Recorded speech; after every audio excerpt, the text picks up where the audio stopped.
আসসালামু আলাইকুম সুপ্রিয় দর্শক, আশা করি আপনারা সকলে আল্লাহ তাআলার রহমতে অনেক ভালো আছেন। ৩৬ বছরের এক তরুণ, নাম তার দিদারুল ইসলাম।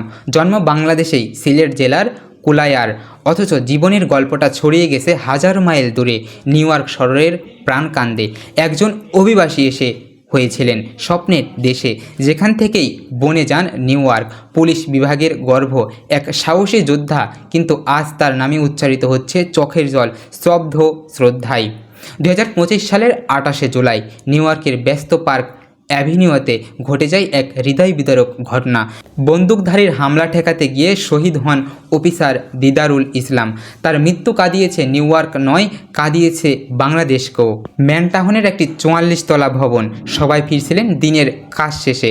হঠাৎ এক আতঙ্ক, এক বন্দুকধারী ঢুকে পড়ে ভবনের 33 তলায়। শুরু হয় এলোপাতারি গুলি, যাকে সামনে পায় তাকেই গুলি করে। সেই সময় ডিউটিতে ছিলেন অফিসার দিদারুল। জীবন বাঁচাতে এগিয়ে যান আর চলে যান না ফেরার দেশে। তার বুক চিরে বেরিয়ে আসে কর্তব্য।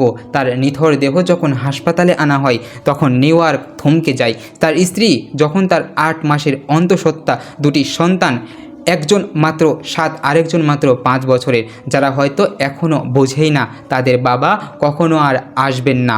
সহকর্মীরা দাঁড়িয়ে সেলুট জানান, যেভাবে শেষ শ্রদ্ধা জানানো হয় একজন সত্যিকারের নায়ককে। বাস্তব, দুই পাশে অশ্রুশক্তি মানুষের ভিড়। মেয়র এরিক অ্যাডভান্স নিজে উপস্থিত ছিলেন। এটা শুধু এনওয়াইপিডির ক্ষতি নয়, পুরো শহরের এক অপূরণীয় শোক। জানা যায় হামলাকারী 27 বছর বয়সী শেন ডেভন টামোরা লাস ভেগাস থেকে গাড়ি চালিয়ে আসছিলেন নিউ ইয়র্কে।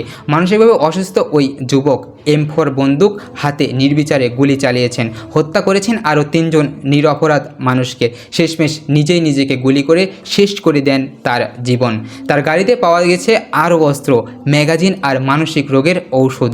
পুলিশ বলেছে তার এই হামলার উদ্দেশ্য এখনও পরিষ্কার নয়, কিন্তু পরিষ্কার যে বন্দুকের লজ্জাজনক সহজলভ্যতা আর মানসিক স্বাস্থ্য দেবার অব্যবস্থাপনা মেলে আমেরিকার বুকে আরও একটি নক্ষত্রের পতন ঘটিয়েছে। একজন বাংলাদেশি যিনি নিউ ইয়র্ক শহরের জন্য প্রাণ দিয়েছেন, তার গল্প আজ আমাদের প্রতিটি ঘরে ঘরে ছড়িয়ে পড়েছে।